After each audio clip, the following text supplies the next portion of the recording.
Yeah, I don't know, man. You ever just feel like life is just catapulting towards some greater purpose? Average fat cats with bloated ego. We are the only DJ crazy enough to tattoo Jackie Brown on his ass. This is Michael Mann, and I ride with Extended Clip. Welcome to Extended Clip, episode 74, the Halloween special. I'm one of your hosts, Eddie Averill. I'm Malcolm Baum, the vampire. I'm JT White's monster. You know, on the first take, you very smoothly said the ghost of JT White. I wasn't going to repeat it. I don't know. You could repeat it for us. It's just two of us. I know, but still, I don't like you guys hearing the same bits over. Yeah, we're not like entertainers or anything like that. We're too real for that. Yeah. To pull back the curtain a little, yeah, we did run a take and lost it, or it was bad or something like that. So, you know, take two on the Extended Clip Halloween special. Our triple feature. Yes, we're talking about 3 movies this week. 3 stabs to the heart. 3 stooges. 3 stooges being killed. Well, our 3 stooges are John Carpenter, Wes Craven, and Roger Watkins. Which one's Larry? Which one's Curly? Which one's Moe? Toby Hooper off to the side is Shemp. He'll come in later. John Carpenter is Moe. Okay. I need to watch more 3 Stooges. Well, Moe is their leader, and that's true. Yeah. Yeah, I could see Wes Craven occupying a Curly kind of role. You know, he has the humor in him to do the yucks. Roger Watkins, yeah.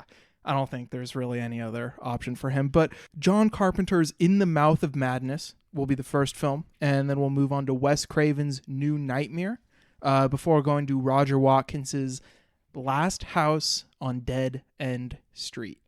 Malcolm, you've seen all of these movies before, right? You're an expert.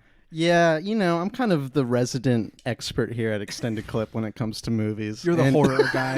You're the one with the Fangoria subscription who writes for Bloody Disgusting on the side. Yeah, I write for like some website that's called nakedtitsplatter.com. Something real gross. No, I like the theme we picked today. You know, some meta horror filmmaking. You know, movies about movies. Now, I like New Nightmare, In the Mouth of Madness. They're like, damn, like, what if a movie was real? That'd be kind of scary. We make scary movies. Last House on Dead End Street is like, let's make a real movie. Like, let's make something for real. Let's split a person open for real. So I think it's a good pairing. JT, you also saw these movies. What are your initial thoughts? This was a creepy selection, boys. I was absolutely shitting my pants. Yeah, I mean, Mouth of Madness was the only one I had seen before, which, I mean, this just reaffirmed that this is a stone cold classic. But I think, I mean, we've talked a lot about Eddie being terrified of In the Mouth of Madness, over this entire month. But, Last House on Dead End Street really, like, got me as well. That is just, like, it's some fucked up shit there and just shook me to my core. Yeah, Last House on Dead End Street is the most scared I've been all October, I think, other than throughout October thinking about In the Mouth of Madness. Eddie's officially scared of movies now. I'm only scared of the concept of In the Mouth of Madness. Movies don't scare me. Interesting. But the concept of In the Mouth of Madness, the idea of In the Mouth of Madness. Well, why don't you explain that idea? Well, In the Mouth of Madness is a film by John Carpenter from 1994, and it stars Sam Neill as John Trent, an insurance claims investigator. And he's sent off to find a reclusive, best-selling author, Sutter Kane, whose work drives some readers to the point of violent insanity. Trent, with Kane's editor, Stiles, find themselves in the fictional world of Kane's oeuvre, the town of Hobbs End. Metafiction collapses upon itself, and reality disintegrates, and, you know, we all go a little crazy sometimes, don't we?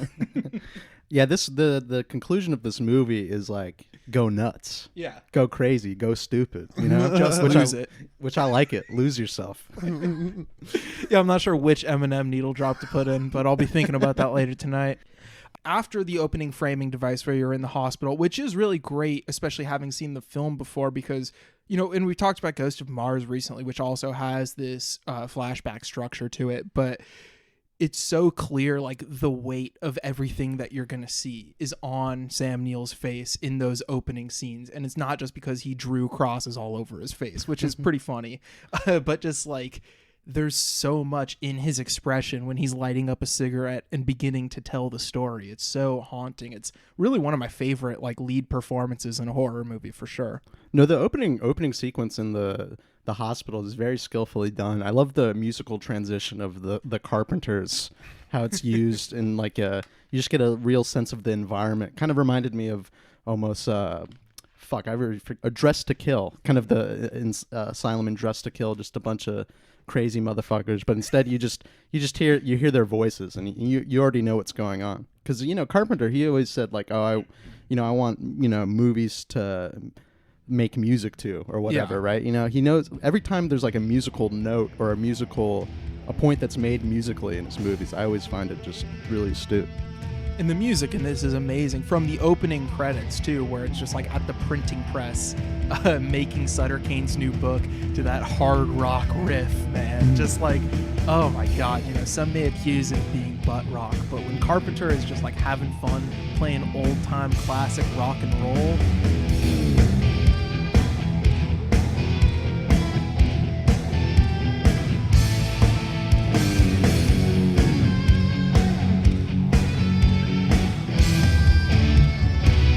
not much more fun is to be had in the cinema, I gotta say.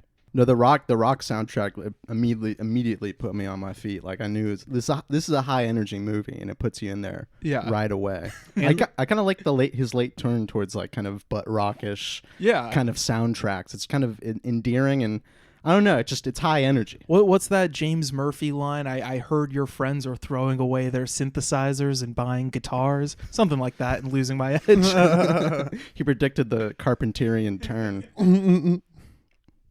After the opening framing device at the hospital, we flash back to the beginning where it feels like an investigative noir, and you see him on the job as a claims investigator in this room, shaking down this guy for insurance fraud. And he's like smoking, and there's the Venetian blinds, and it all looks very like classically beautiful.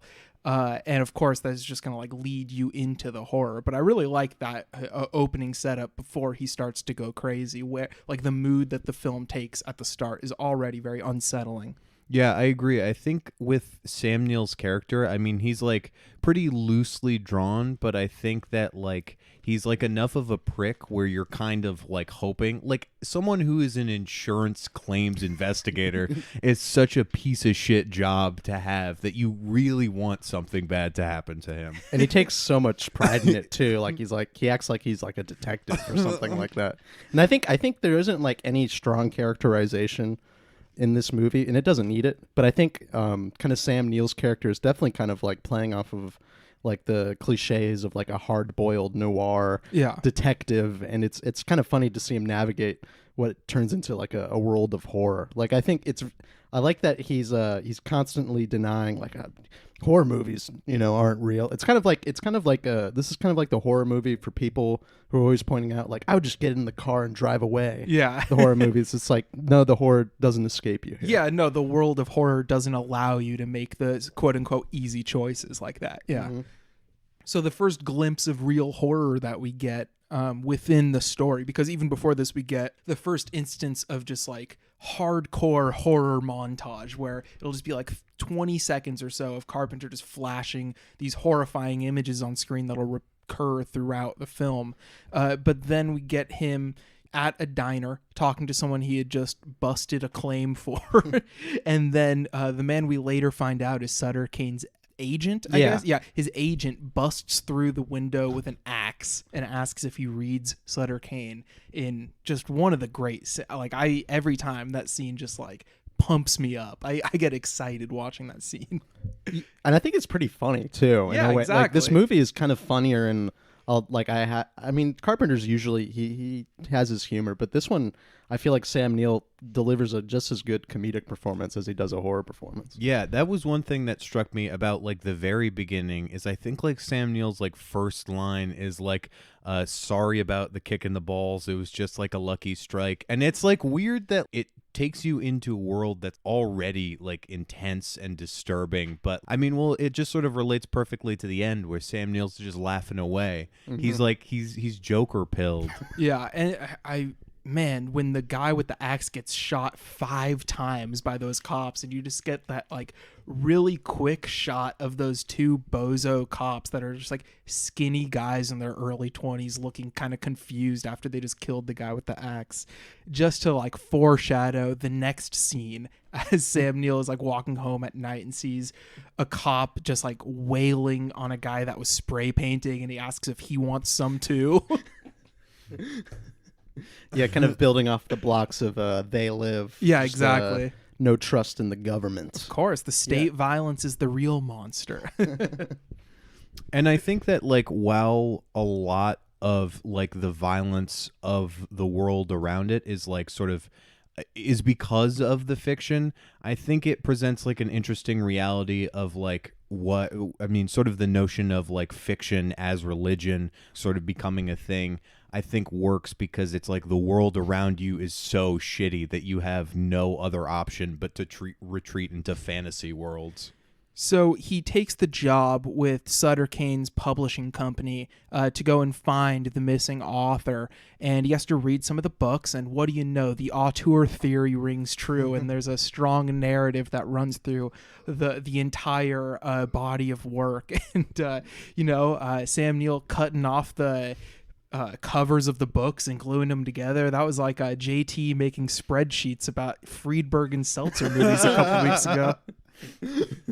No, I was thinking about a lot of Sam Neill's stuff. It's like kind of like a guy getting into vulgar auteurism. Yeah, Like- exactly. Yeah. Oh, I don't usually read that horror crap, but this stuff was pretty engrossing. But funny thing is that they're kind of better written than you expect. They sort of get to you in a way. I don't know if it's his style of writing or his use of description or whatever. But That's, baby's first Tony Scott movie. Like, yeah, I don't know, it's trashy, but there's something there, And I think this is why I love Carpenter, because that's in They Live as well, kind of him trashing on the critics. He's always willing to trash on people who are not willing to engage in low art, and he takes real pride in being like a genre director, and that's why he's so good at it. And as he's on the way looking for Hobbs End with Styles, and she says that what's scary about Sutter Kane's work is if reality shared his point of view. And then right after that, you get this portal, this otherworldly portal through space that takes you into Hobbs End. And then Hobbs End, the fictional place where all of Sutter Kane's books take place, then becomes reality. And you got to deal with that sometimes. Horror movies becoming your own reality. It's not fun. We go through it sometimes, but you just got to find a way out. Yeah, you go to that small town, everyone's looking at you weird for being a city slicker, stuff like that. It's happened to us. I love like when they're first looking around like the ghost town, and it's a perfectly pristine, old-timey small town, and there's that like really long rack focus. There's a really long shot of the 2 characters like just looking around kinda, and it's a kinda like dirty shot. You can't tell what's in the way. And then it just like has this super long rack focus to being a close-up on an axe with blood on it. Yeah. No, the axe work in like this movie is something that stood out to me, like the way it happens at the start and like somewhere towards the back end too, but you get like this almost like a symphony of axe slashing where it's like each axe will be like perfectly like just ahead of the other axe when people are swinging it, to where you have like this almost windmill effect of axes. That's the combat and like the staging of mass groups of people in this is very like slyly really great. Like it doesn't call that much attention to itself, but it's like we talked about with Ghosts of Mars on the Patreon a couple weeks ago, where it's just like these hordes of people at certain times, even though we were saying right now in the beginning, or not right now, when they first get there, it is a ghost town, but as the more people of the town start coming out and walking on the streets, seems like you just can't avoid these messed up people who are infected with the disease of horror fiction. And I love how it gets the kids first too. Like I love Carpenter's view of like how the kids are going evil, and you kind of feel this in New Nightmare. Of course, it's done in a different way, but it is kind of funny to see like who does this horror world affect first? It's the kids who've gone bad. Yeah. Yeah, that's one funny thread between this and New Nightmare that I think is like, I mean, in and of itself, like very ridiculous that horror fiction is corrupting the minds of kids. That poses any serious threat. And it's also like, I don't know, the kid in New Nightmare feels in line with other 90s, even early 2000s kid roles, you know, like even like Phantom Menace or something like that, or Jingle All the Way.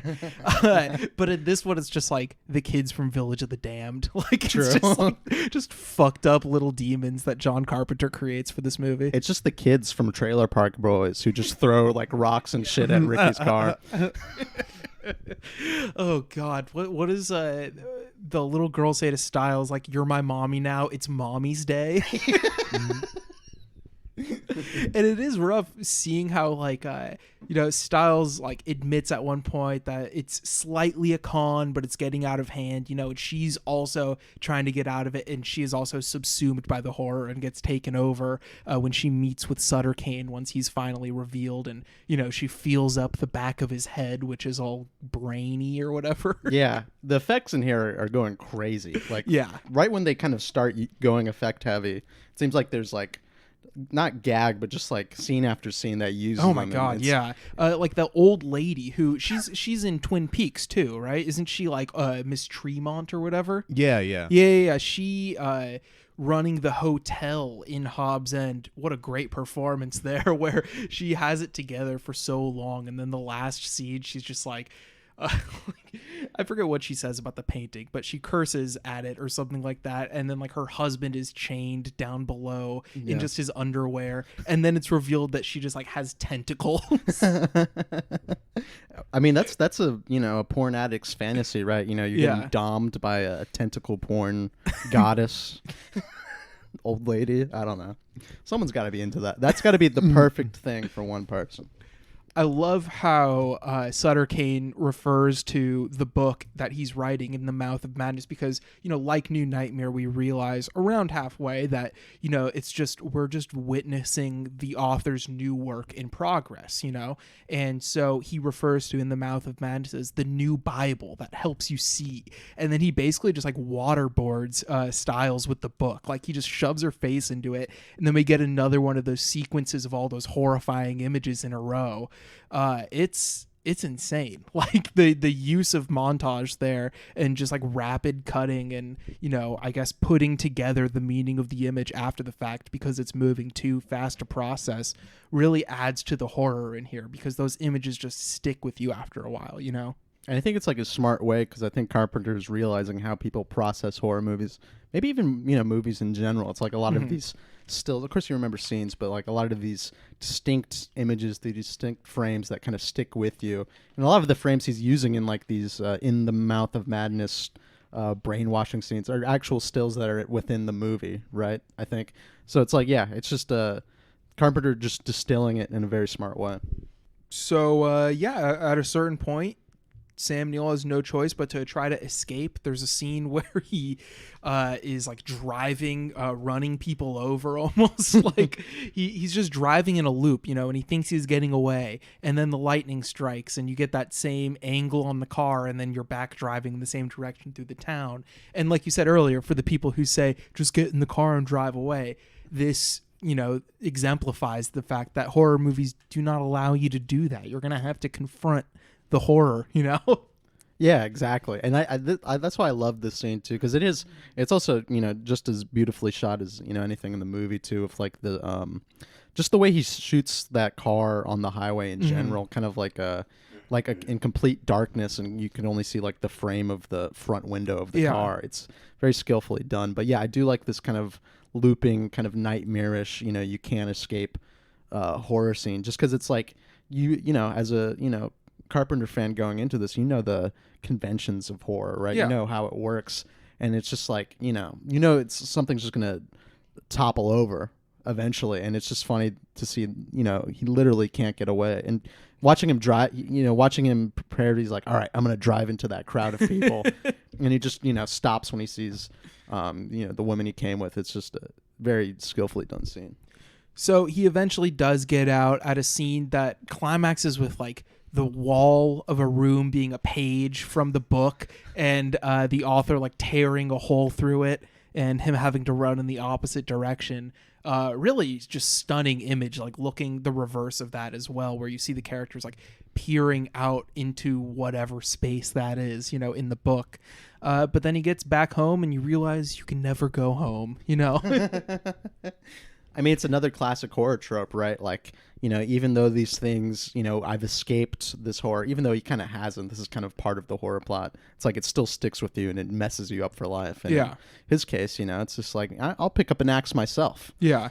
I mean, the scenes where he's just like lurking about town nervously, and then when he finally goes back to the publisher and they're like, yeah, you turned in the manuscript 6 months ago. It's just like shocking kind of and really depressing kind of, and then it lifts you back up at the end as he walks into the movie adaptation of In the Mouth of Madness, not unlike Jerry Lewis and his final film Smorgasbord going to see its own movie at the very end. And he's cracking up like Robert De Niro at Problem Child in Cape Fear. And he's just going ape, having a good old time. No, I love the ending, and it's like, I can't help think of like something like Inland Empire too when I see that, because it's just like, you losing your identity in a piece of work, and then, of course they take different paths to get there, but it is just like his solution is just like, you know what, I'll sit back and laugh. Like, and you know what, why do we go to the movies? To be entertained. I think that's what John Carpenter's trying to say there. Any final thoughts on this one, JT, before we wrap it up? Yeah, I mean, while I feel like I definitely could see your angle of being afraid of like the notion of being consumed by art or like fiction and going crazy in that regard.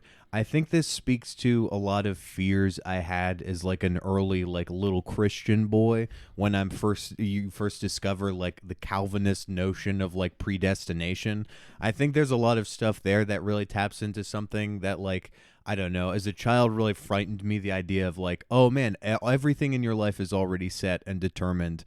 And then Trent is just sort of wrestling with that himself, that he's like, you cannot fight with anything. Like, it's already planned out. You just have to go along with it. And I mean, I think his ultimate decision to just sort of fuck it, this is kind of funny then, is a powerful one in like the face of powerlessness. But I'm going to give this one 4.5 bullets.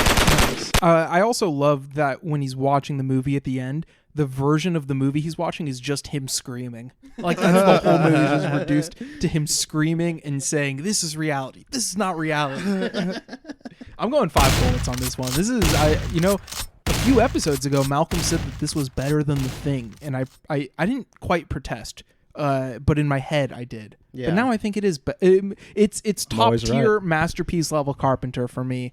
And just like, as I stated, yeah, the ideas behind it linger with me in a really terrifying way that movies don't, because of how much movie watching consumes my life, especially now that I'm watching more horror films, man. A lot of scary stuff out there. Yeah, I've kind of felt that too, where like I've been watching a lot of horror movies, pretty much exclusively horror movies for October. I'm like kind of in a down mood, or just kind of in a strange mood. I mean, last week you expressed homicidal desires.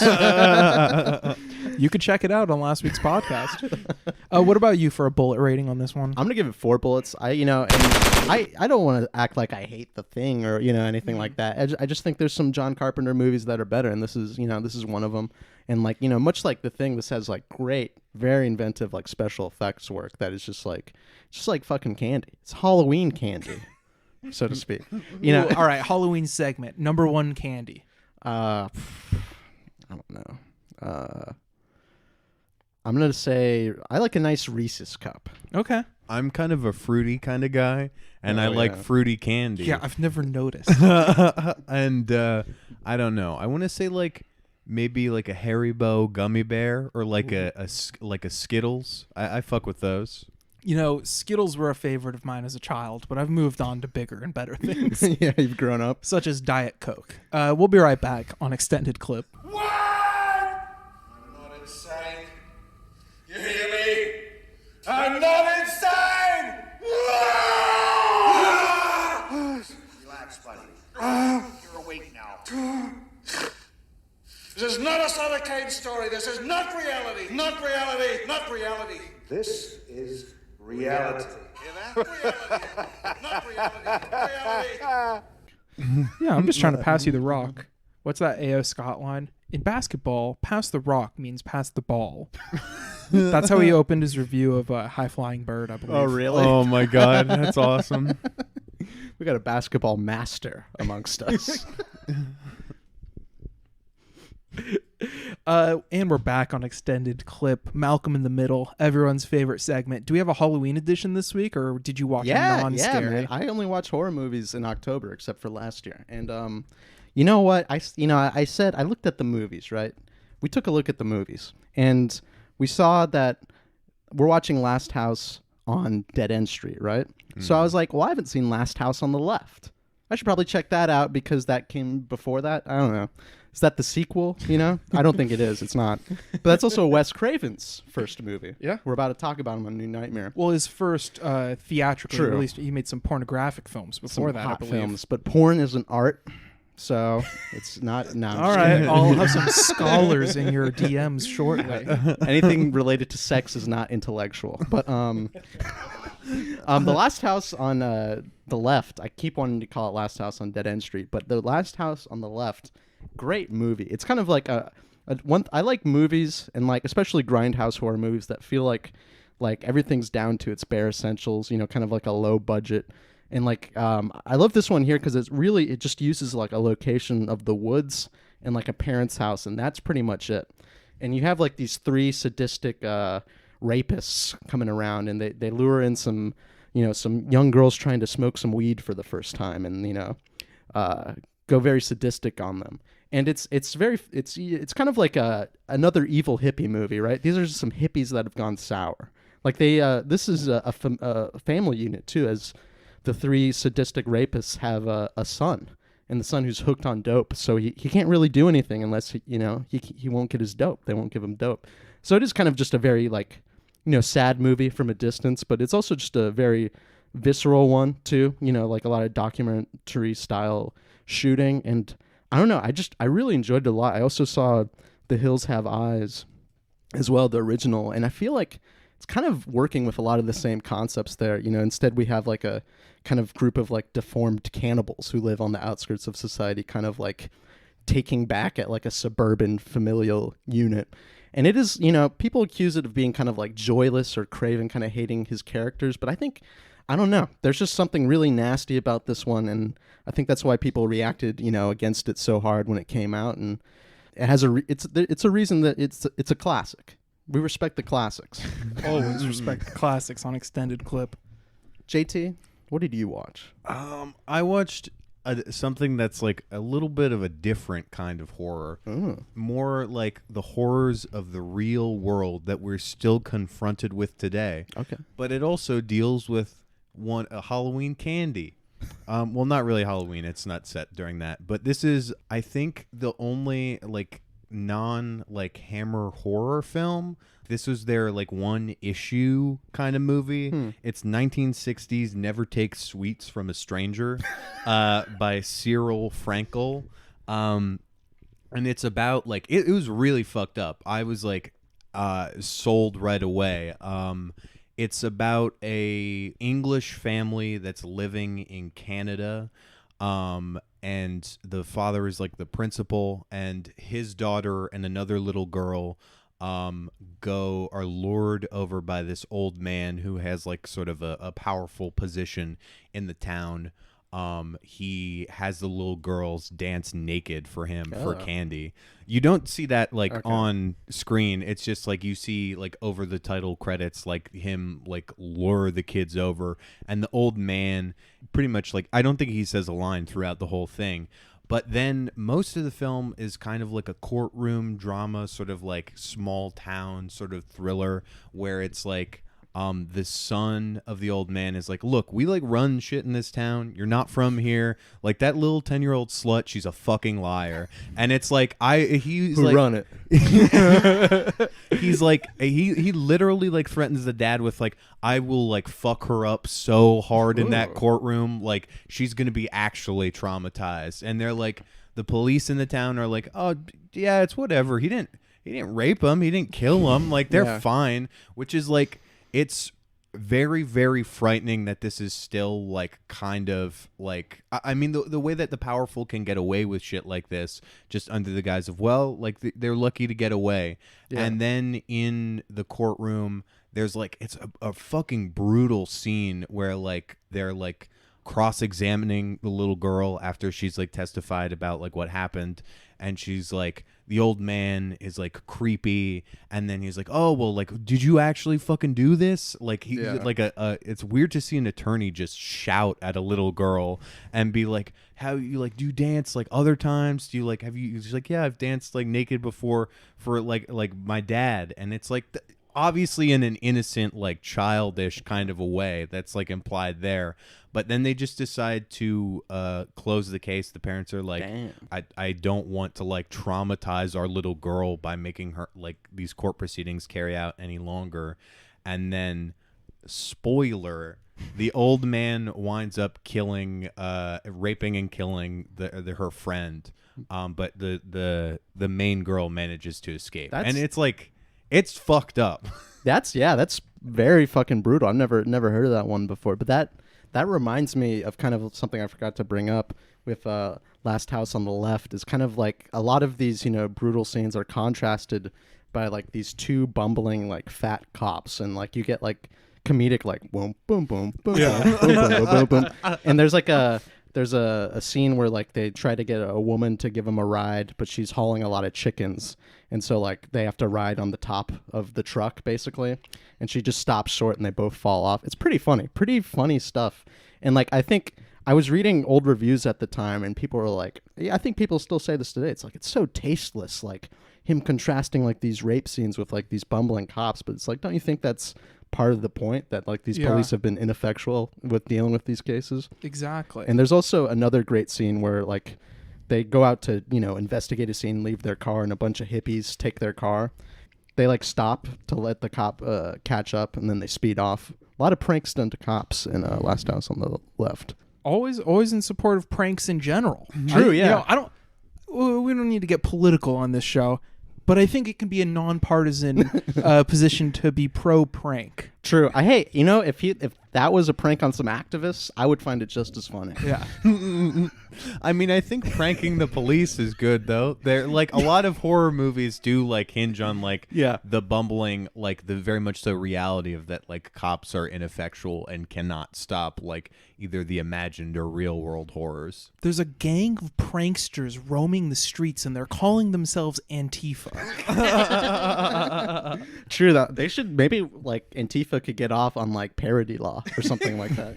They just a bunch of Antifa guys with like slingshots in their back pockets. They wear like the hats with the propeller on them. Yeah, some Bart Simpson shorts.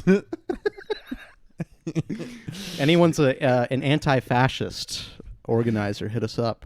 We got some ideas. How about you, Eddie? Have you watched any scary movies this week? Yeah, I watched one of the scariest movies I've ever seen. It's a 2014 film. A lot of people say the 2010s weren't a really great decade for horror, but this one scared the shit out of me. Film by Jason Reitman, Men, Women, and Children. Well, I think you saw yourself in the masturbating character, right? Is that what scared there's you? multiple masturbating characters. That's what's great about this Yes, movie. there is a disaffected Coomer, but you also have Adam Sandler trying to spank off once in a while, Mm-hmm. And that's why I watched it. I finished up the Sandman filmography. I rewatched some of the ones I hadn't seen since I was a teen. And I posted a list of how I would rank them, and Men, Women, and Children comes in at the bottom. It's an ensemble film, a mosaic, Jason Reitman's Magnolia. Some of the threads in this film, let's see. Ansel Elgort finds out that we're actually made up of particles, and like that the scope of humanity is kind of small in the grand scheme of the universe, and instead of smoking weed about it, he logs on and games into the void and quits the football team. His love interest, Caitlin Dever of Booksmart fame, she can't catch a break from her dang mom. So she becomes a Tumblr girl and quirk posts into the void. And Judy Greer, she was a failed actor as a youngster, and so she creates child pornography with her daughter and sells subscriptions to dirty men in the void of the online. Jason Reitman thinks that the essence of being online is just to drain the soul and like any like humanity or freedom or love out of a person. Adam Sandler almost gets his own like Pina Colada song moment as him and his wife both turn to the internet during their disaffected marriage, but instead he gets cucked by the only non-white person in the movie and in all of Texas, according to this movie. Jason Reitman thinks that humanity's transgressions are like negated by our place in the universe, but in our current extremely difficult times, we could all do to log off and be nicer to each other, you know? Mm-hmm.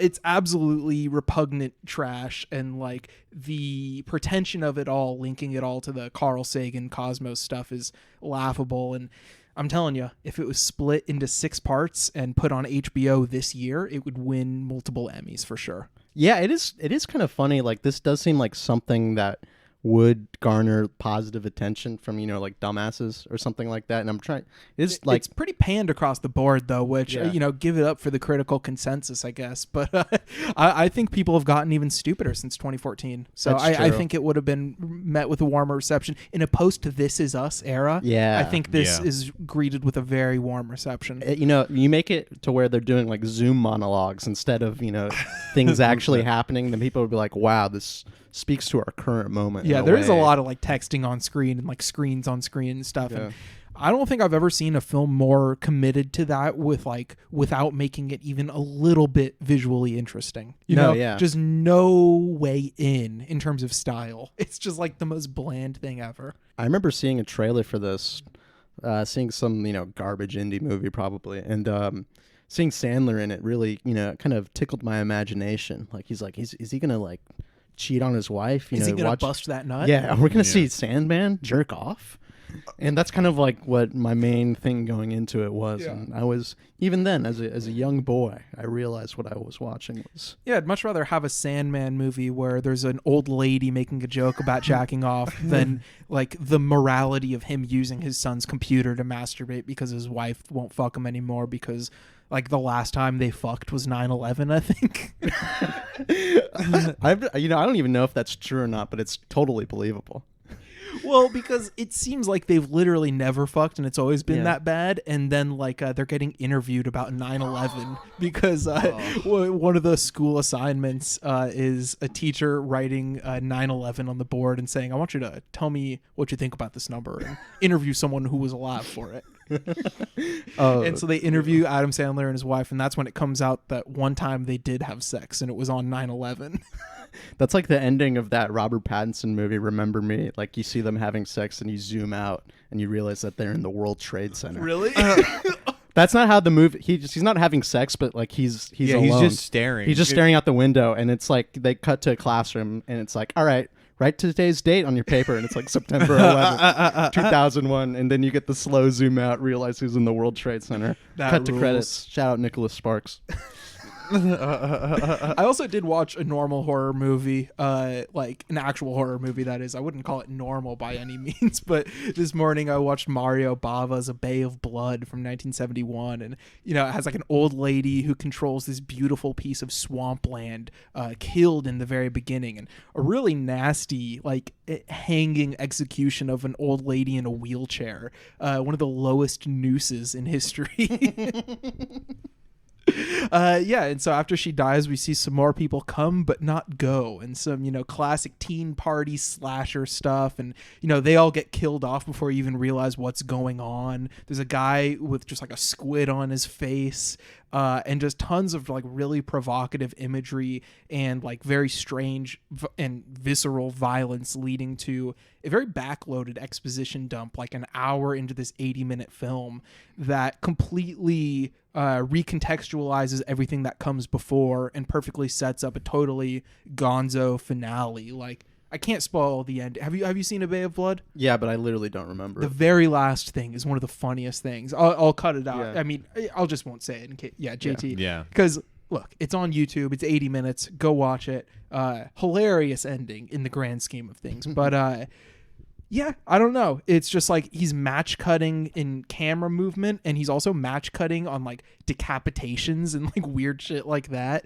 And just every trick in the book is being deployed, and it's just like total stylistic joy.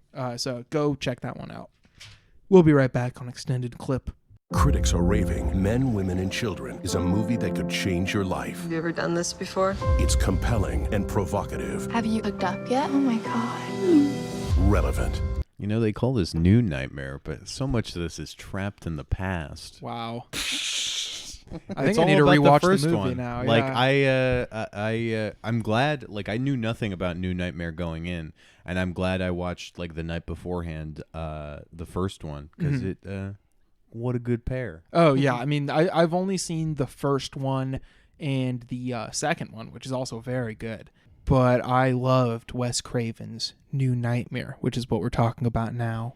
Nice, organic, open. Just pure conversation flowing. So I like. That's what good podcasters do.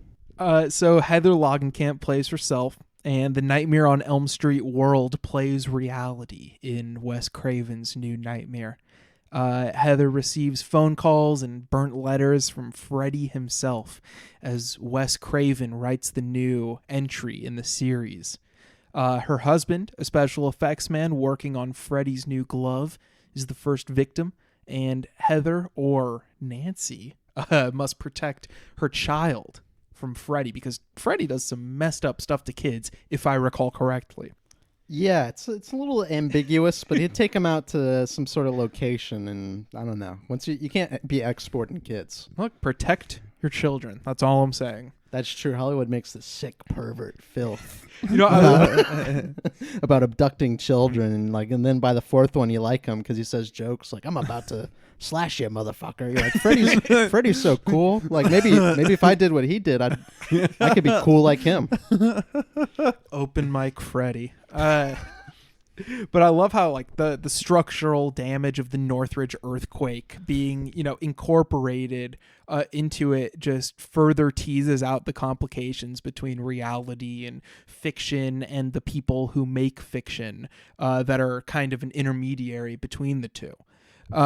Craven doesn't necessarily come away with a grand thesis on the effects of making horror, but it raises enough questions, and it's a fun movie into itself.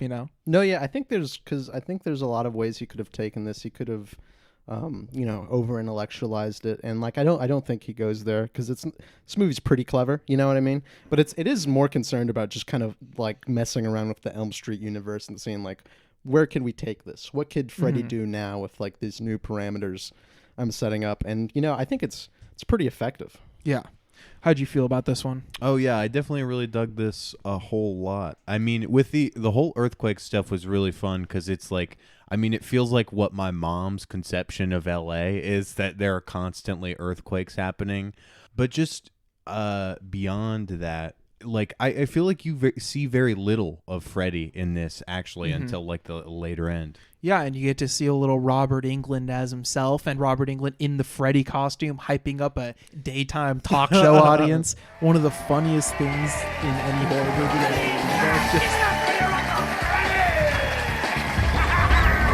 Just when you thought it was safe to get back in the bed! Him hyping up a bunch of people that wrote signs and made signs and like stood in the CBS parking lot or whatever for an hour to watch a daytime talk show. No, what I think is interesting about this movie is, I had seen this a while back and I kind of remembered it being, zanier or kind of like more madcap. And this is a real measured like family drama almost, like within its first hour, which kind of But I think the kind of the horror stuff that he's working with, like before we get to Freddy, is also interesting too. Like I feel like the mise en scène he's working with when we have the earthquake is just so like violent in a sense to where it's like and also kind of like just wobbly and disorientating to where he's. Yeah, I feel like there's a lot of thoughts put into the image making with this one, and like a lot of shots supposed to convey a lot of meaning. And the Northridge earthquake stuff also brings a personal layer to it. You know, people may know that we record in the valley, but the epicenter of the Northridge earthquake, less than a mile from where we are recording right now. And, you know, hey, look, I'm not going to say I was there. But you know, it's something that has definitely shaped like my local upbringing or whatever. So it's always, you know, neat to see that incorporated into a movie. I think she lives in the valley too, because like there's like a shot where I see a couple street signs and it's like Mission Hill Street or something like that. I'm like, yeah. They originally planned to use earthquakes as like a structuring device kind of, because the first half of this film there's an earthquake every like 15 minutes seemingly. But like the Northridge earthquake structural damage that took place throughout the valley, apparently the production crew just like kind of went around town shooting exteriors that had all this damage, and that's fucking great B-roll to cut to, obviously. Yeah. Well, at least they made something good out of it. No, exactly. You know, it produced great art and a great generation of valley dudes such as myself. I also love that this one's Freddy just as a Romeo dialer, kind of. Just like calling up, seeing what's good, seeing if the lady picks up. If the guy picks up, not going to bother. Yeah. You know?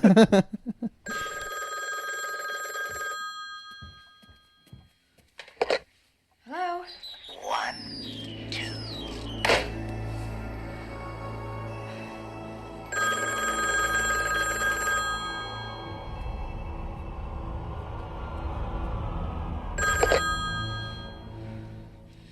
Hello? Freddy's coming for you.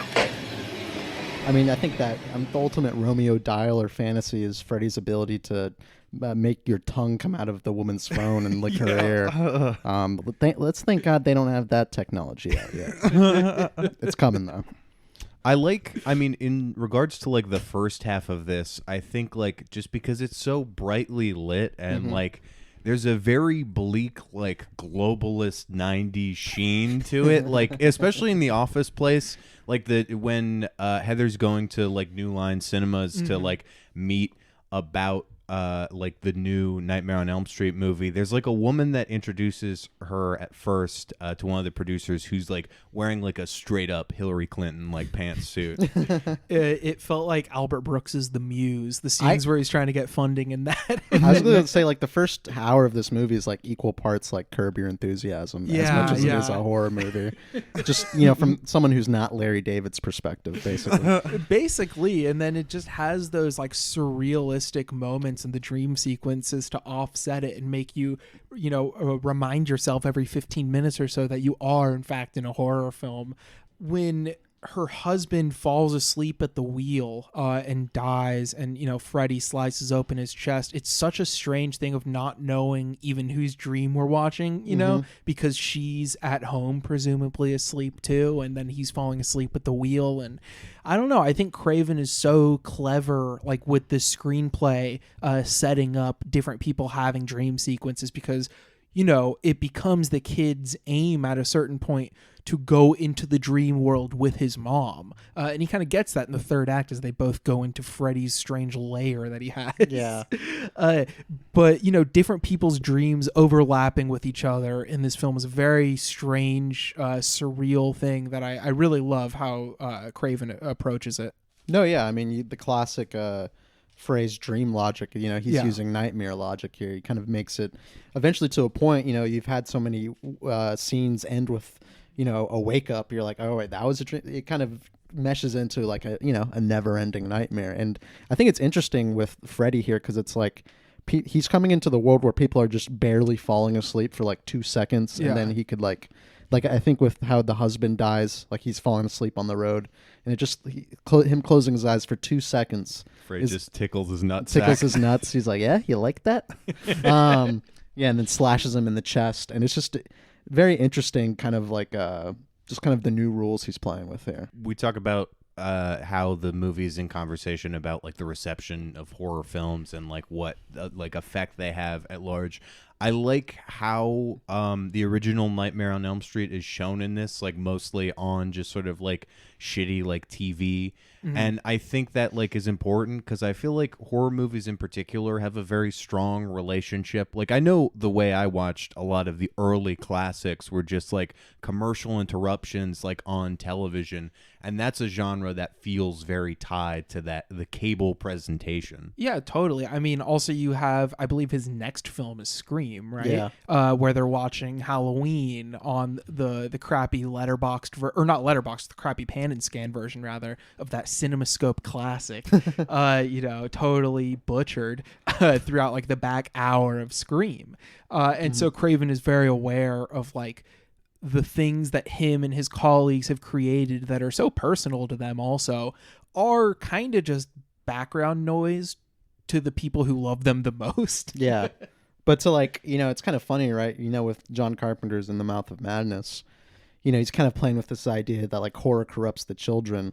Whereas this one, it's like horror corrupts the children in like a literal sense, in that like Craven is like the creator of the horror, and the people who acted in the movie created this horror. And it's like, well, can this somehow traumatize your kid, seeing like your mom getting slashed to death in a horror movie? Like what effect does that have on a kid? And it totally does. I mean, like I don't think horror movies are the reason that we have school shooters or whatever.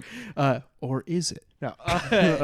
But I think that like on a very personal level, and obviously a Freudian one, seeing an image of your mom, made more beautiful for the movies, obviously, and getting killed is going to do some fucking damage to a child. Yeah, and it's interesting to see like it's that damage is physically comes to life. Yeah, and like obviously his father dies as well. The child then becomes suicidal, and at that point, it really, even before he tries to kill himself at the play ground, which is really sad. But even before that, it kind of gets into a little bit of family melodrama mode that kind of reminded me of Twin Peaks when they're at the husband's funeral, and she dives onto the coffin, and then Freddy appears and it becomes a nightmare scene, but just like the hysterical surrealism at a funeral reminded me of, I think it's one of the early the second Twin Peaks episode or whatever, when Laura's funeral is. And it also reminded me, I said two other titles for examples of child actors at this period, but it really does feel more like the melodrama ones, like AI or what's the other one I was going to say? Oh, The Sixth Sense. Both of the like the tonal approach to the child performance there. And I feel like it's especially in the first half how like the way Craven will like cut to him, like his mom will be having a conversation with someone at the front door, maybe it's about his dad getting killed, maybe it's his babysitter dropping by, but he always cuts back to the kid's reaction, and he has this kid framed so perfectly within the household to where he's like you realize how like young and small he is, he's like smaller than like some of the furniture, and like just seeing him take in this trauma is just some of the scariest stuff in the movie, honestly.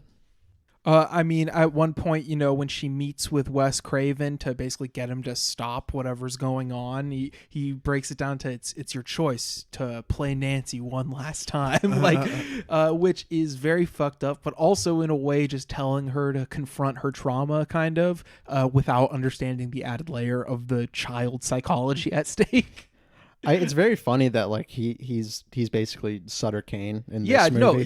This and our third feature especially really play into like just the immorality of filmmaking, like or the amorality of filmmaking rather. Like it's a fucked up thing, there's not really any good behind it. You're kind of just doing it at the expense of everyone involved. No, yeah, I mean, even that opening scene, that's a dream sequence where she dreams about like the animatronic claw coming to life and injuring people on set. That just shows like the haphazardness of a film set. Oh, and like there's like what I was talking about, how he frames the kid so small. There's like a scene where he's just framed over a bunch of like C-stands and stuff like that, and it's like that shit could fall on him just like any minute. Like, oh yeah. Anytime I see like a behind the scenes thing, like even in James L. Brooks's I'll Do Anything, just seeing a child dwarfed by all of that heavy ass equipment that could at any point swing down and kill them.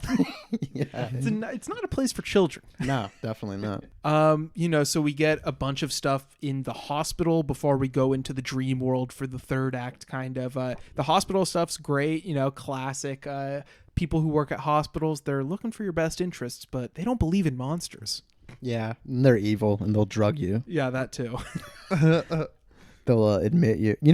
Getting back to Wes, it is kind of, I guess this is maybe him trying to because I think there's a lot of requests for sequels of his movies. This happened with Scream afterwards, but so he must have got an opportunity to make this movie, because it is a very funny movie, just to be like, yeah, let's make a meta movie about Wes Craven, and he plays himself, and everyone's like, yeah, that's great, let's go with that. So it's kind of cool that this was just even made in that way, but they know Freddy sells, so Craven was probably flexing his muscle there. So after she crosses the freeway with her child, when they escape the hospital in a terrifying set piece, just beautiful, they go back into the house to confront the evil. We get that exchange with John. Why are you calling me Nancy, John? Why are you calling me John? And the change of clothes that happens within a cut of Heather, you realize reality has completely given over to metafiction, but it's not just you, she realizes it at that moment too. I mean, you mentioned a comparison to Twin Peaks earlier at the beginning, but that moment there where it's why are you calling me Nancy? What year is this? Yeah, exactly. So Nancy enters the dream world then through a portal in her son's blanket, and then falls out of Freddy's statue mouth into this digital matte painting looking thing, and then falling into this steamy cavernous ruins of Freddy's world. Freddy's hell or whatever. Yeah. I like how this happens in the funeral scene too, where how she retreats through the bed sheets. It's then there'll just be this hallway of the texture that's made out of the texture of what she was, what is acting as the portal, the funeral scene, the portal is coffin inside layers, and it's just a small detail. I was like, that took a lot of effort just to have that, but I like it a lot. Oh, I mean, to get that kind of wider shot once she's crawling through it under the bed, got to make a pretty big bedspread for that shot. I got a real big blanket for it. Some good fort building by the people on New Nightmare. Great production design, specifically the fort building elements. I mean, while I think it is easy to do the mirroring stuff from the beginning at the end, I think it is really cool that with the furnaces in Freddy's Hell World is pretty much the same from the little opening fake out we get of the movie set. But I think this time around is more meaningful because it's again sort of reminding you of the artifice of it all, because you've already seen something very close to that set. Oh yeah. And so while they're down there, Freddy traps the son, Dylan, in his incinerator before the mom's able to stab him. And then the long tongue that had previously came through the phone, Dylan is able to stab. And then Freddy burns and very quickly turns into the devil. And then they roll out of bed. It's a great the incinerator scene to Freddy's kill is insane, and Craven's letting the special effects fly. Very disturbing image of, because Freddy. It's kind of hard to be afraid of Freddy, especially if you've seen these movies. He kind of takes on a comedic role, kind of not purely comedic, but in the fourth and fifth one, they have him say fucking Schwarzenegger tier, one-liners. But in this one, he doesn't say much. I think he has one punchline. So he is rendered a little bit more scarier. And that scene where he's just about to eat the child and his face gets bigger. It's just it's a little absurd, but I'm this is kind of off-putting. This is kind of disturbing. Yeah, I mean, the shot of him floating in the moon kind of right, I think it's right before the freeway set piece, is it feels like it's a painting from a kid's book, but it's also really kind of scary. It's a painting from a kid's book that would give me nightmares, True. Or a picture from a kid's book. I don't know why I said painting. I do the special effects are somewhat painterly. They're very artificial. Kind of a random side note, I do illustrations drawn by kids. They just look interesting. Okay. That's a little sus of you to say, but whatever. I'm putting it all out there. I dug it overall. I mean, I feel like it's definitely like not as like masterful of like a meta text as the other two films in our pairing, but that doesn't mean like it's any less of an enjoyable time. I especially dig how it wraps up again, sort of like the narrative like going in on itself, where it's like she's reading the script to the little boy there, which is like kind of like it's sweet in the sense where it's like they've been through this, they've conquered it, and now she's like telling it as the story that it is. But I think it's also like kind of funny. I think there are like weird moments in this where like I don't know, I'm not sure like necessarily how intentional it is, but like especially at points where they're trying to like hit like, oh, how are horror movies like affecting like the kids, especially in the hospital. I think there's something where it's like, I don't know how much like Craven himself actually believes they're fucking up kids. Yeah. But I don't know, it was a good time. I'm giving this one 4 bullets. What about you, Malcolm? I'm gonna give this one 4 bullets as well. But yeah, I think my only criticism of it is like sometimes you could kind of like some plot points hit and they kind of feel, you know, very telegraphed from a long beforehand and whatnot. But like it's a fun journey, and it's like it's fun to see Craven kind of play around in this world that he's created. Like, yeah, it's just funny that like Freddy has his own like little like temple or whatever that he just plays around with, and I don't know. It's good. How about you, Eddie? Yeah, I mean, this is a great film, and I think it's another edition of The Sixth Sense because I also see 4 bullets. Yeah, it's a great film. It's like, I don't know, it just raises enough questions that it doesn't answer to be like a lingering, thought-provoking kind of thing about Wes Craven in general and like franchise versus authorship, and also just like those movies in particular. And it's also like a really strange amalgamy of like melodrama and meta horror, which is a very strange combo to me. But I think he's really successful at pulling off that balancing act. So yeah, 4 bullets. We'll be right back on Extended Clip. I dream a scene at night, I write it down in the morning. Beyond that, your guess is as good as mine where it's going. Well, at least tell me what it's about so far. Coffee. Thanks. I can tell you what the nightmare's about so far. It's about this entity, whatever you want to call it. It's old. It's very old. It's existed in different forms at different times. About the only thing about it that stays the same is what it lives for, really. What is that? Oh, the murder of innocence. To be as long as a movie. You can play it over any movie that's like maybe 90 minutes, like a commentary track. Yeah, exactly. This is the official Extended Clip commentary track for Mario Bava's Bay of Blood. That'd be funny just to say something. Just title it that. Or just do like the on cinema thing where like we're obviously not watching the movie, but trying to like pretend like we are for 80 minutes or whatever. Oh wow, that's a great shot. What a shot. Is that the bay?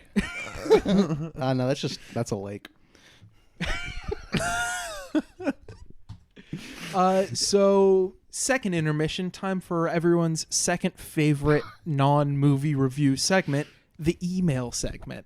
We actually got a couple emails this week for our Halloween special. Our first one comes from friend of the pod and past guest, Evan Amaral. He says, "Hey there, fellas. I've been seriously enjoying your horror episodes this month, which have definitely given me some great recommendations. For your Halloween episode, I wanted to write and tell you guys one of my favorite stories." Ooh. See, I put out the prompt for scary stories, and I'm glad. All right, I'm going to hit the lights. Yeah, I'll put on some music. Cue music, DJ. I thought you were going to turn off the lights. Oh. Do you want to? Sure. Let's do it. Wait, hold on. Oh man, the eerie glow of just your laptop screen. You good? You ready to? You got your nightlight on? Yeah, Malcolm, please turn off the lights for Extended Clip After Dark. Very scary. My dad's always been a practical joker, and when I was in 7th and 8th grade, we moved far out into the country.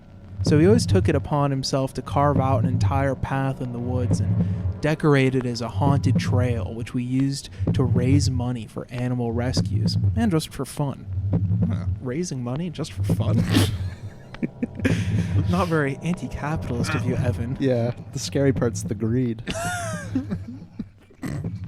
We had hanging corpses and limbs, fog machines, the whole 9 yards. My friend and I loved to hide out in some graves we dug next to the trail and pop out and scare people. But every year we did it, one of my dad's friends would dress up as Leatherface and take out one of the chains off of his chainsaw and bring it. So it was a working, real-ass chainsaw, just minus the actual part that could hurt people, and the thing that went roar when he got it started. So he'd sit at the end of the trail and wait for people to come out, then he'd fire it up and chase them all the way back to their cars.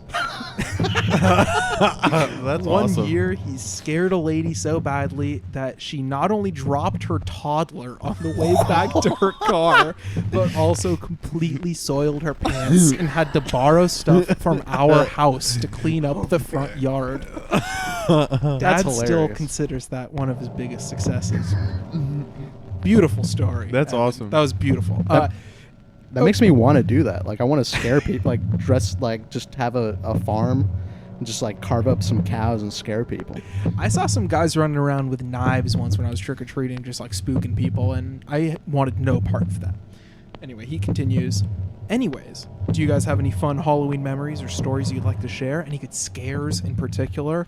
I hope you're all doing well, enjoying the holiday as best you can this year. Best wishes, Evan. Well, happy Halloween, Evan. Thanks for the story. Yeah, I guess the one time a guy ran at my friend with, like, what was definitely a rubber knife, I was, like, the shit was scared out of me. It was, like, the first time I trick-or-treated without my parents. And, yeah, it scared the shit out of me. What about you guys? I have no story, so I'll ask a question. What age did you guys stop trick-or-treating?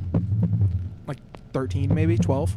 At some point in middle school. I think it was like, yeah, that's it. I think 8th grade was my last year. I had a really pathetic one in 8th grade where me and my friend just, like, were wearing, like, jerseys, like, of our favorite teams. We're like, yeah, we're athletes. That is the last Halloween where you trick or treat it does feel bad. You're like, You always have a bad one where someone says, "Aren't you a little old to be doing this?" Like, yeah, I guess so. shouldn't you be out drinking and partying? Yeah. You should be getting pussy instead of looking for candy. Telling a 13-year-old to go get pussy. Nice Captain America costume. But why don't you get some pussy instead of this Kit Kat bar? So instead of munching on treats, you get down to business. Become a man. Oh God. I don't think I have any really, like, scary Halloween stories. I mean, like, the one, like, Halloween one that comes to mind was from college. We would have, like, Halloween parties, like, every year. And then one year we tried to get, like, fog machines, like, set up, like, in our, like, basement. And they, like, I was like, okay, that's cool, whatever. We were doing that. Like, why not? The basement filled up with fog, like, the night before the party, because we were like, okay, we've got to test to see if they work. But no one, like, we were so fucking stupid that we didn't realize you had to, like, unplug or, like, take out the batteries from your smoke alarm. And so just the smoke alarms, like, started going off, like, constantly, and they were connected to, like, an alarm system. So the fire department came, and these big burly firemen had to, because we couldn't, like, one of my roommates had to stand, like, constantly pressing the smoke detectors off, because by that time the whole the basement was filled with smoke. We were just opening up windows, trying to fan smoke out, and then a fireman just came down there, much larger than all of us, and just ripped the smoke alarm off. He's like, "Don't let this, like, if you do, like, fucking, like, you can do this tomorrow. I'm not working." And I felt like such a pussy. Hell yeah, that's one time I'll give it a short story. One time I went to a Halloween party and I met a drug dealer named King Satan. And I still have him on Snapchat. I don't think he's dealing drugs anymore. So good for him. What if he just got locked up? Nah, he's like posting. He's active on Snapchat. Yeah, Okay. yeah. I thought you meant he just like you didn't see his stories anymore. Yeah, if I didn't see his still go stories on anymore, Snapchat? I was gonna be like, he must be selling for real now. Aren't you a little old for that? Shouldn't you be getting pussy instead of posting Snapchats? One time he posted a check to his lawyer that was like $14,000. He like flexed a check that he was going to give to his lawyer. Damn. Our next email comes from Robert. It says, scary question. Are there any famous movie ghosts you would fuck? This does not include movie stars who have died since in real life and are now ghosts. So no Vic Morrow, Shirley Temple, etc. Odd choices. I'm referring strictly to ghosts that were already in ghost form when they played ghosts in the movies where they were ghosts. Hope you guys have a very spooky Halloween. Robbie. I'm sure there's like a movie where like a hot girl ghost sucks a guy off. Well, okay. I mean, doesn't Slimer's girlfriend suck off Dan Aykroyd? Or was it Slimer? It's Slimer that sucks off Dan Aykroyd. So he was pretty Okay, he was crossing multiple boundaries there. I don't know. I don't know. Why do you have to define things? We like talking that? about Ghostbusters? Yeah. Okay. Well, I just getting my footing right. I don't know. I mean, I'd fuck like probably most like ghosts for the experience of it. That's like, true. I think like just pick any ghost. If a ghost came to you from like a movie like and they're of age. In ghost form, and they're like, yeah, I'll suck you off or I'll fuck you. Like, I would kind of do it just to feel what that's like. What is ghost pussy like? That's true. That's what you got to say to kids, or go get some ghost pussy on Halloween. We really are going extended clip after dark with the lights out here. Wait, I just want to give there's some hot ghosts in Red Spirit Lake, and they do sexual acts to the people and then make them kill themselves afterwards. So I'd want that to happen. Sounds pretty ideal. Yeah. Our next email comes from Valerie, email segment MVP. She says, hey fellas, over the past few weeks, I've been thinking of questions to ask about movies, and in that time, most of those ideas were asked much worse in some form in the quote tweet prompt industrial complex that has taken over Twitter in the last couple of months. That being said, I do have some questions related to this season, the Halloween season. First off, for Halloween night itself, if you choose to watch a horror movie that night, is it a consistent one pick that you return to, or just whatever mood you're in? Secondly, what type of horror movie would you say is your personal favorite? And lastly, what are or were your go-to Halloween candies? My personal favorites are Reese's and Milky Ways. Happy Halloween, sincerely, Valerie. Well, happy Halloween, Valerie. We already answered that. Let's see if I can remember. You said Haribo gummy bears / Skittles. Malcolm said something stupid, and I said Diet Coke.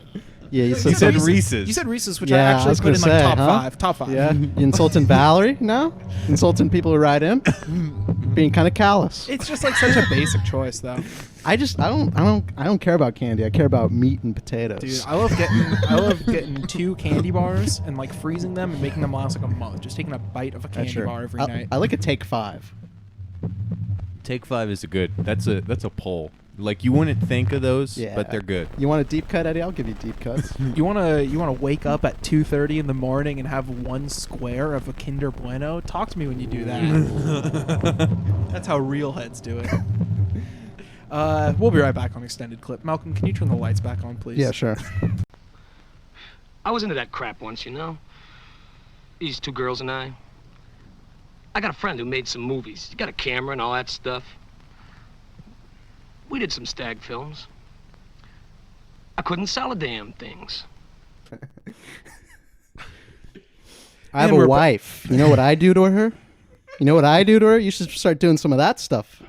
And we're back on extended clip. I'm sorry we didn't finish your email, Valerie. We got so wrapped up in the candy. Our sweet tooths were activated. We turned into naughty little children. The Z movie, really, of this week's triple feature is Last House on Dead End Street, 1977, Roger Watkins. Malcolm, this is an old fave of yours, right? Yeah, this is like, I think my 4th time watching this movie, 2nd time this month, and it was just nice to revisit what feels like an old friend now. And, you guys are talking about being disturbed at this point. At this point, I'm Roger Watkins. I'm just enjoying all the debauchery going on, all the fun and games. Now, don't take this the wrong way, but Roger Watkins, the protagonist, he just looks like cool Malcolm. Hey man, I got time to grow. I'm a small boy. I'm gonna grow one day. Just buy a leather jacket, honestly, and a hacksaw. See, I knew I'd get more respect if I started killing people and doing bad things like that. People are like, "Oh, you're cool now." It's this gangster culture we live in. Okay, so Roger Watkins plays Terry Hawkins, who has just been released from prison, and now he wants to start making some movies. We meet a sleazy producer of Stag Films and, the depraved crew that he runs with, and they have no idea what they're in for. You see Terry, lure everyone in, a classic getting the gang together first half of the movie, and he has this abandoned school building of lo-fi drone horror where he, even makes a film in the first half where a blind man is sexually pleasured and then killed. All of the visitors of this otherworldly film set are victims, except for the crew who makes it with him, as we live out a snuff film, basically. What feels like, I don't know, it's like slower than real time, even that back half of the film. It's only like a 75, 78-minute film or something like that, but man, that last like half hour is pure torture, but I loved it. Yeah. Rewatching this movie, I kind of got the formatting of it down to, a T in my head, and it's literally like the first half is like him getting the crew. You got to assemble your crew. You got to find your cinematographers, some actresses, and it gives some good like one scene background information on them. There's even a very kind of somber scene of like a woman deciding to get into prostitution just because she wants to eat. It sticks out because it is like one of the only sympathetic moments in the movie. And then the next half is just, we got the people, let's make the movie. And they have a lot of fun making it. What'd you think about this one, JT? Oh yeah, this was absolutely crazy. And I just ever since I feel like I've been on the Matt Farley bullshit, I have really appreciated working with next to nothing. And I feel I don't know, Malcolm, do you know more about Watkins background this himself? has a very fun background. This one, there was a 3-hour cut of this movie that played at both Cannes and Berlin under a different title, and I gotta track down someone who was at one of those festival screenings. I know. Is no one alive? Did everyone walk out? There's no real record of what was in the longer cut, and there's been plenty of restorations, but every time it's no surprises, guys. This isn't going to be the 3-hour cut or anything. Well, it makes that even more baffling because this is a 76-minute movie as is. Assumingly there's a 3-hour cut. This is a movie made for about $3,000, and Roger Watkins spent most of that money on meth, literally, and so. I think he spent something like 2,100 of that budget on meth. Jesus Christ! So and every penny of that is on screen. Yeah, because I mean, in the brief little research I did about Watkins, I found out he had studied, he'd worked under Nick Ray, and Otto Preminger, and it just this feels like the rage of someone who could have done. I mean, I don't think. I mean, there's certainly a lot of glee in that, but just I don't know. So the dirty hatred I feel towards the rich sometimes, and just being dirty and poor. Yeah. Well, what's great about this? It's of course it's a big middle finger to the industry, right? Yeah. It's a big fuck the industry movie, but it's even down to it's not even just the big fat cats. The fat cats are not even in sight. You can't see the fat cats. No, from it's here. the broke independent producers who rip off the artists that they employ. Exactly, and it's people on their socialist podcast, they like to say small business is bad, and it's some small film productions have been known to fuck people over. Yeah, make people do things for smaller pay than they're worth. Borat 2, guilty.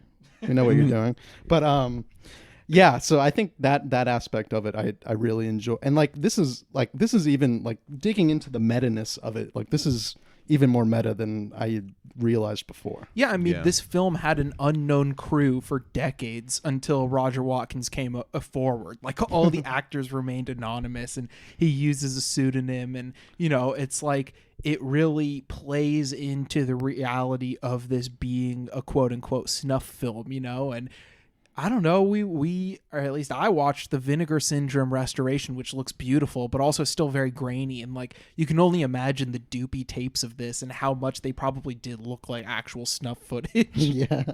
I watched this on YouTube. It's on YouTube. Check it out for free.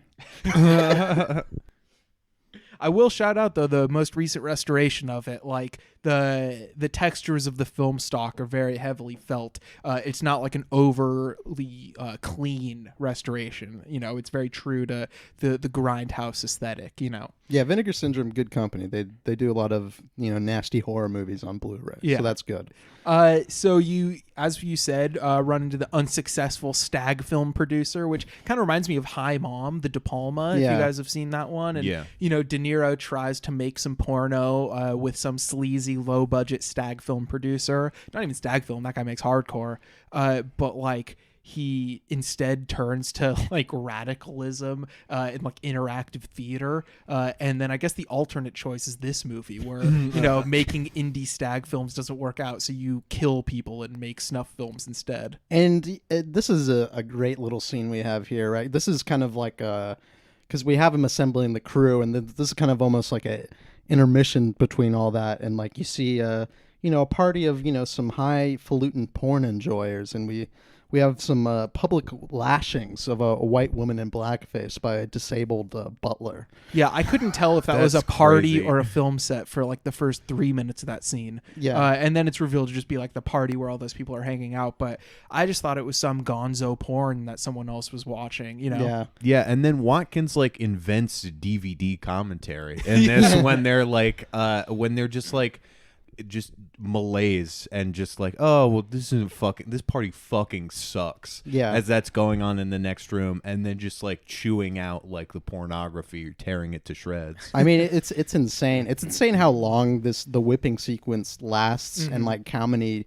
different tones it takes, because it's like it's so absurd to the where it's like this is, you kind of have to laugh out of you know nervousness or whatever that is, and then it just kind of goes back to being kind of disturbing a little bit. And then the fact, you know, I think you're right. I am like, is a porno being shown here? Because like the first scene is like the husband of that woman like near like a projector and stuff like that. And then once it's revealed that it's actually happening, it's quite a sight. And then the fact that guy's a porno director and has to show him like his shitty softcore porn. And it has one of the best lines in the movie with the angry producer. It's like, you're showing me your fucking 10th grade pornography while your wife's getting whipped in the next room.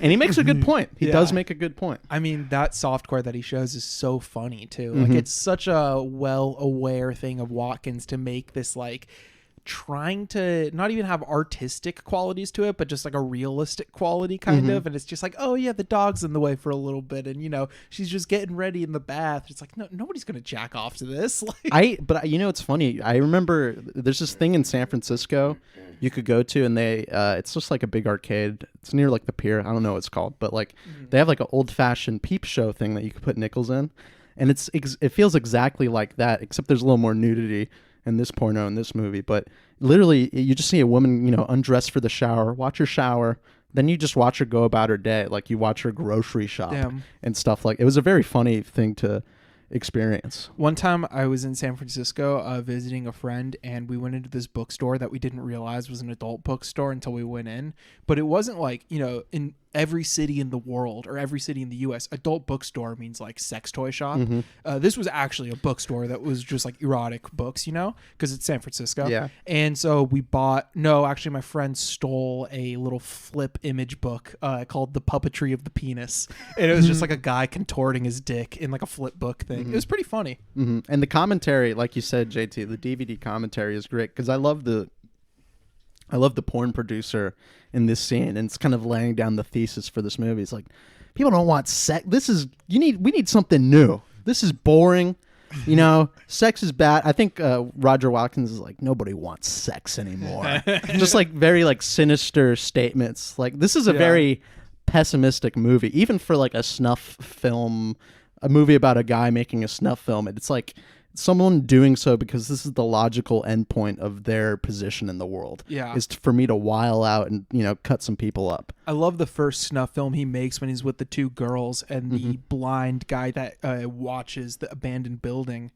And he has like that Greek god mask on, and he's wearing that Orson Welles like cape that he's walking around with. And he's just like, I don't know. I guess it's the ego of filmmaking that turns his charisma completely 180 when he's making that first film. He's like a down and out criminal in the beginning who's like scraping people together, but once he makes that movie the first time, his charm totally turns on, and he even recruits an actress and has sex with her, and like there's like this crazy mirror shot where you see 3 different reflections of them in like a pretty static and like flat sex scene. That just adds so much like visual density just with like some mirror trickery, There's a lot of visual density in this movie. Like I remember first time I brought this up on the pod, I kind of did it very dismissively, kind of like, oh, it's a gimmick movie by like a meth addict or whatever. And then like every time I watch it, like the sequencing of images is so very particular. Even at the very beginning where you see him kind of walking around this abandoned building and you get these weird rooftop POVs, and you kind of, you get ready for the slanted and jaggedness of the, this movie. It's this very obtuse movie.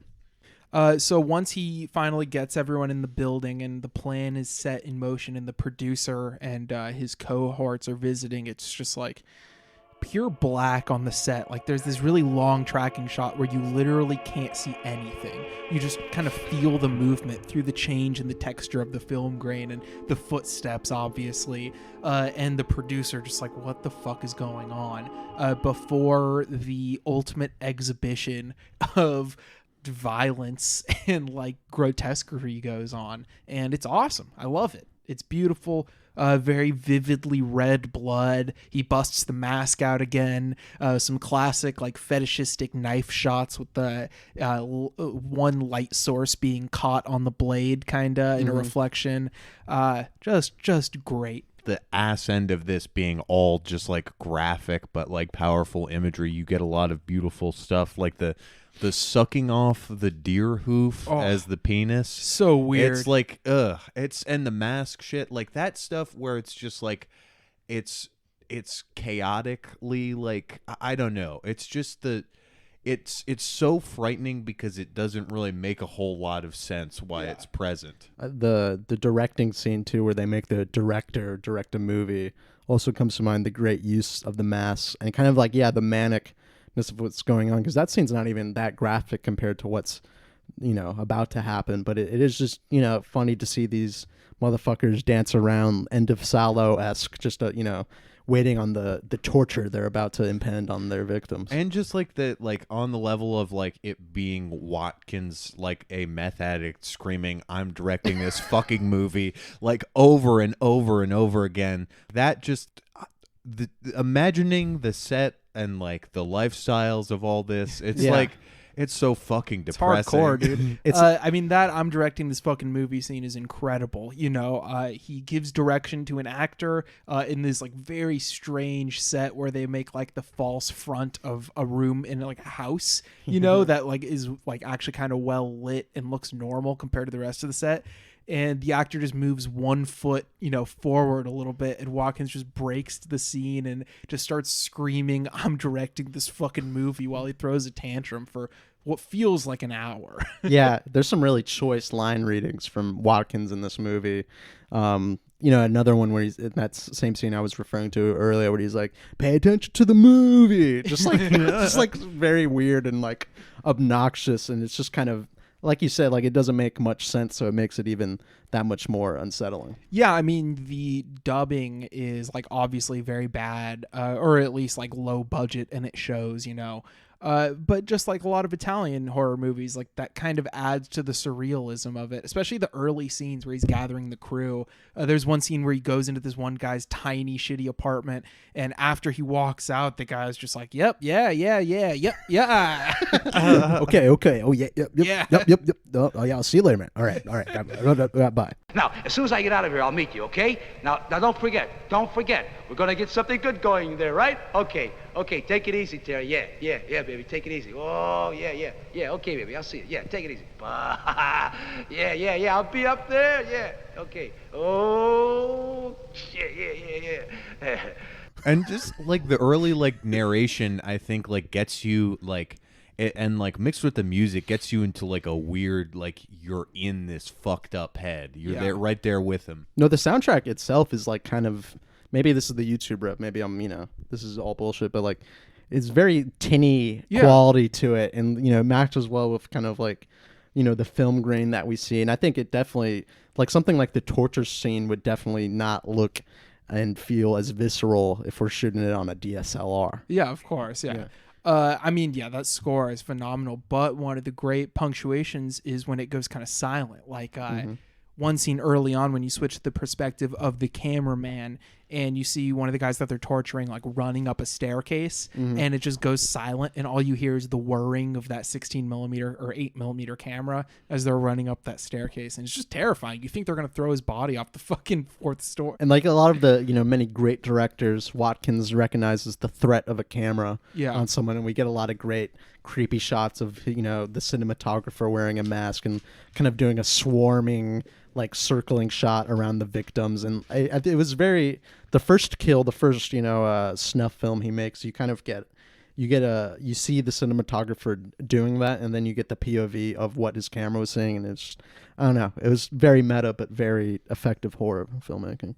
I was just curious, do you know how easy it is, or like where can I find Watkins' other movies? Have you seen anything more? It's pretty hard. There's one that's out there that I don't know the name, and for a long while there was only 2 listed on Letterboxd, but I think now there's a lot more, but I think people are adding his porn to Letterboxd too, because he's made money as a porn director. Yeah, exactly. I think he has one other horror movie that he directed, and I think he was involved with a couple others. I think he wrote one, and I think he might have collaborated with, I think, either Doris Wishman or Roberta Finley, some other low budget horror gods.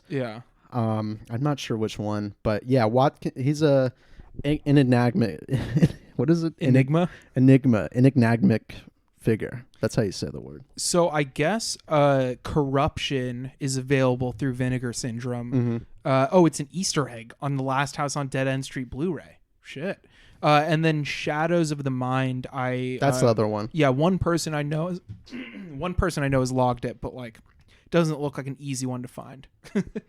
But yeah, I mean, I said something earlier about these metafiction horror movies working with like the author of the horror being an intermediary between reality and fiction.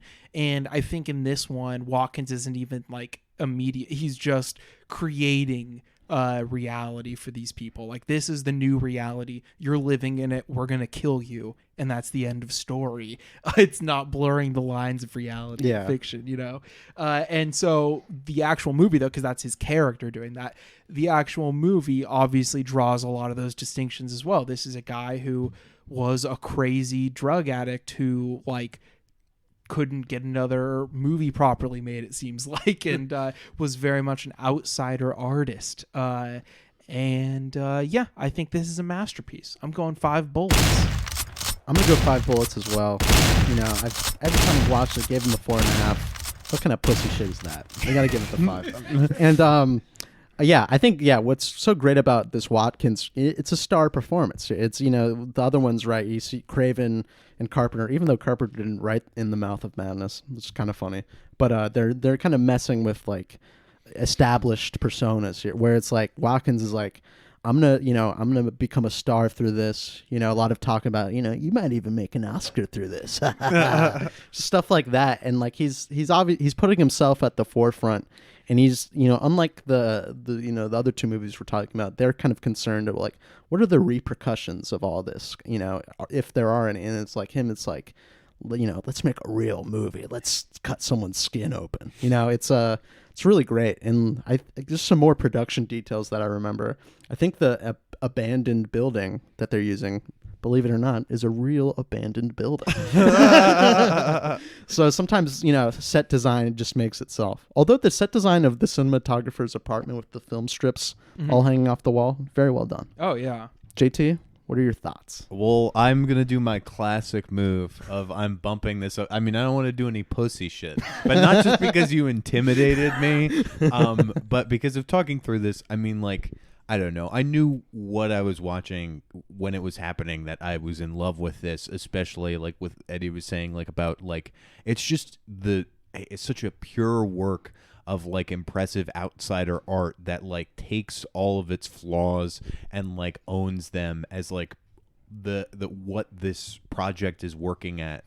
And there are just so many lines that feel like they're so fucking funny. They're just like you could have pulled from like an old Bill Hicks set where the one that I wrote down where it's like, I think they're talking about like how they have to amp up the porn. They're like, this country's built on innovation, and just like it's so gruesome because the circumstances in which the movie was made, and just like how like dark it will be, but also just so gleeful with that. Like it's insane and frantic, and I'm definitely gonna try to scrape up those other Watkins because I hope they're this crazy. Yeah, one of the most joyfully miserable movies of all time. That's why I love it. I think that's just about going to wrap up the Halloween special, the all-night movie marathon of 3 movies. The nightmare finally ends. The nightmare before Halloween. And it's Santa instead of that skeleton guy. So next week, let's see, our next Patreon episode, by the way, $2 a month on Patreon gets you a bonus episode every single week. And our last one was on Suspiria. Our next one will come out on Election Day, and we're talking about Head of State, where Chris Rock runs for president. That's who I'm voting for. Me too. I'm writing him in. Vote. If you guys could see how serious my face is right now. We've put down the mics. We stopped the jokes. Vote. What about you, JT? Who are you voting for? I think I'm gonna write in Chris Rock as well. I was tied between writing in Chris Rock or Hillary Clinton, and I mean, after seeing, I think this is her year, though. Hillary takeover. But we'll talk about Head of State later. Next week's main feed episode, Nathan Smith, returning champion, will be joining us once again. East Coast, West Coast connection. We're talking about Alan Rudolph's Welcome to L.A. and Damon Packard's Reflections of Evil. Nathan will give the Brooklyn perspective on these 2 West Coast classics. I can't think of 2 different experiences of L.A., that contrast more than Welcome to L.A. and Reflections of Evil, so I'm excited for that one. Yeah. I'm ready to bring Packard back on the pod. It's going to be a great time. Hell yeah, man! Let's get Packard on the pod. No, I'm intimidated by artists. We could probably maybe we do that. Yeah, but not next week. Though. Yeah, well, not next. Jeez. But Nathan's also going to do a bonus episode with us on Oliver Stone's JFK, yet another edition of Everybody Must Get Stoned. So we'll see you soon. Thank you for putting up with us horror novices talking about your favorite genre all month. Do you guys have any other things to plug at the end? Come down to my house. I'll cook you a meal.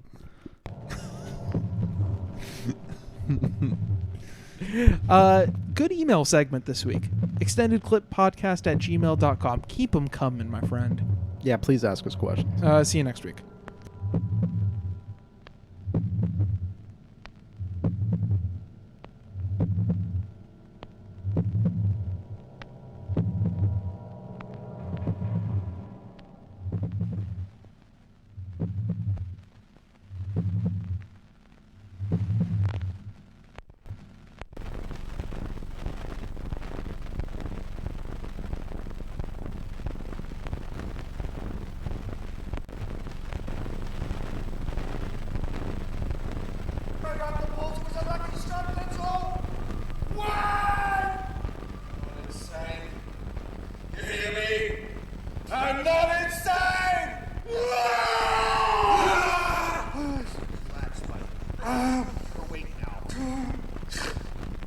This is not a Sutter Kane story. This is not reality. Not reality. Not reality. This is reality.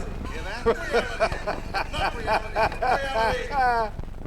I'm directing this fucking movie! I'm directing this fucking movie, you son of a bitch! Mama, what the hell you think you goddamn scream! I'm directing this fucking movie!